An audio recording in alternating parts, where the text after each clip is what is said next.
और तुझसे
बाबा जी का कहना है थोड़ी देर सभी लोग बैठ जाओ, 10-15 मिनट का खेल रहेगा, सभी लोग बैठ जाओ फिर चले जाना और प्रसाद लेके जाना, बैठ जाओ।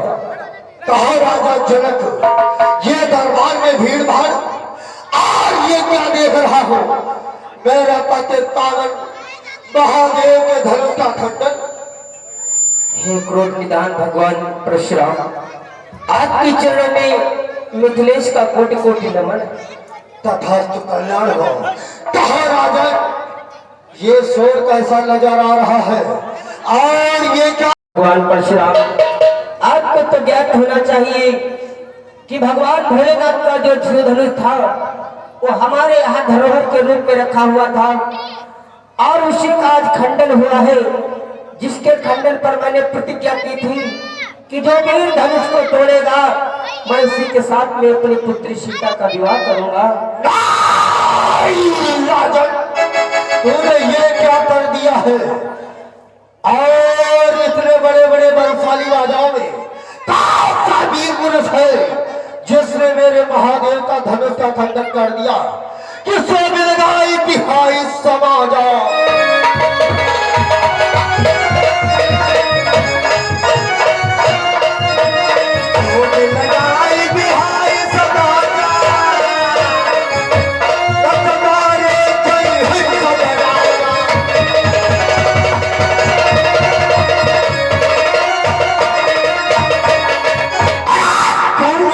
बलशाली पुरुष है, कौन वीर बलवान है जिसने मेरे महादेव के धनुष का खंडन कर दिया है?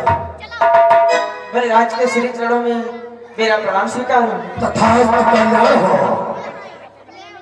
वनराज, आप पूछ रहे हैं शिव का धनुष किसने तोड़ा है? वनराज, कौन ऐसा वीर पुरुष है जिसने मेरे माननीय महादेव के धनुष का खंडन कर दिया? वनराज सुनो, शिव का धनुष किसने तोड़ा है? किसी धनुष तोड़ने वाला तो कोई शिव प्यारा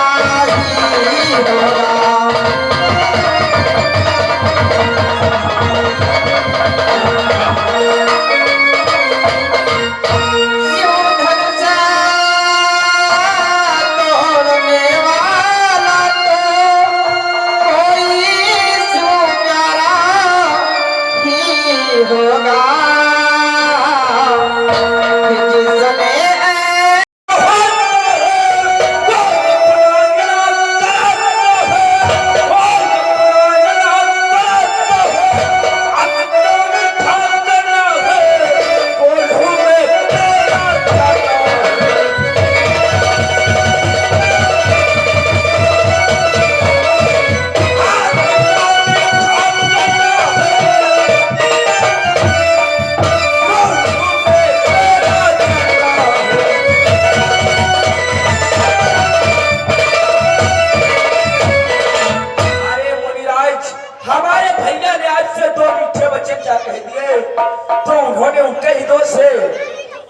अरे मुनिराज के भैया ने मीठे बचन कहे तो क्रोधियों पर आया है, तो क्रोधियों पर आया है।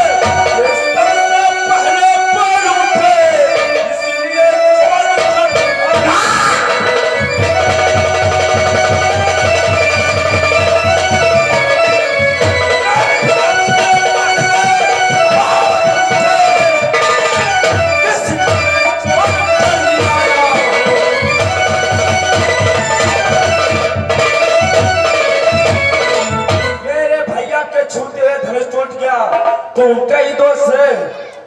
मुनिराज, ऐसे ना जाने कितनी धन में तोड़ डाला है और कभी तुम्हें क्रोध नहीं आया है। और ये पुराना धनुष हमारे भैया के लगते टूट गया तो हमारे भैया का क्या दोष है? ये वो बालक तो नहीं जानता है कि धन ही सब पुराण धन विगत सकल संसार। ये तो नॉर्मल धनुष समझ रहा है धनुष के समान, तो नहीं जानता मूर्ख बालक। तो अपराध को बदला तेरे, अपराध की कौन सजा तुम्हें, अपराध की कौन सजा तुम्हें, बुद्धि में है तू कहे तो झट दिखा।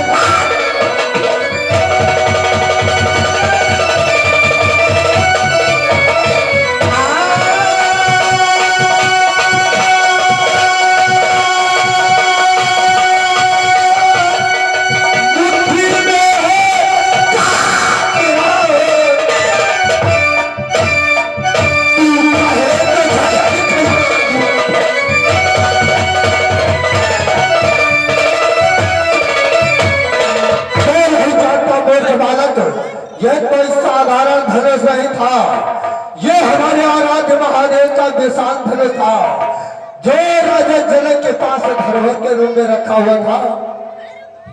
तो अपने खैर चाहता है तो मेरे सामने से हट जा।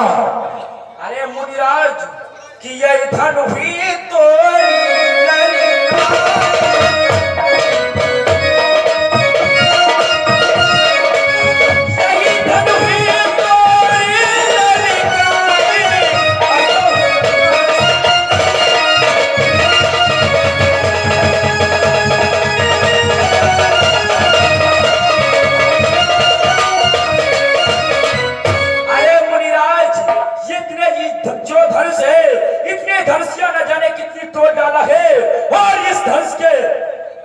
तुम्हारे अंदर क्रोध आ चुका है।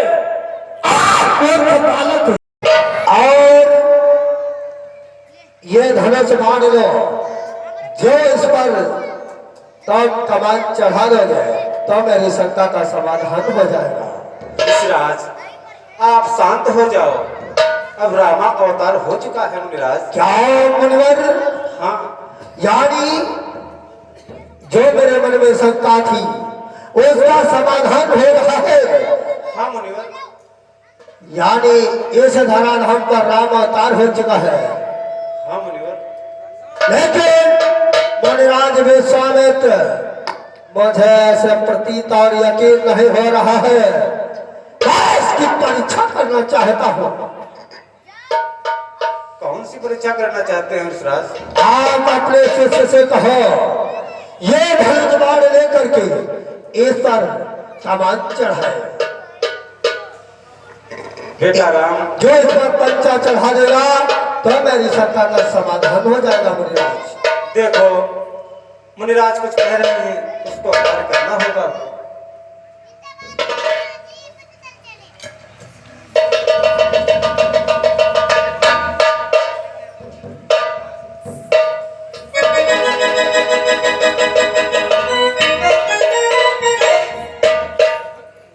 ये क्या देख रहा हूं?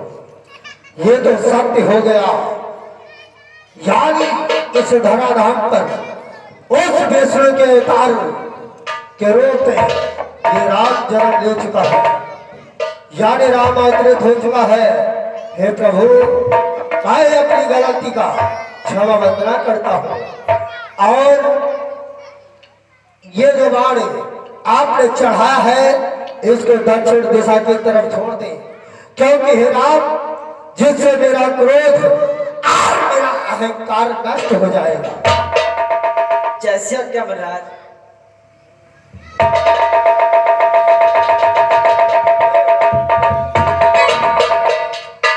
ठीक है राम, माई अपने चला कैलाश पर्वत की तरफ।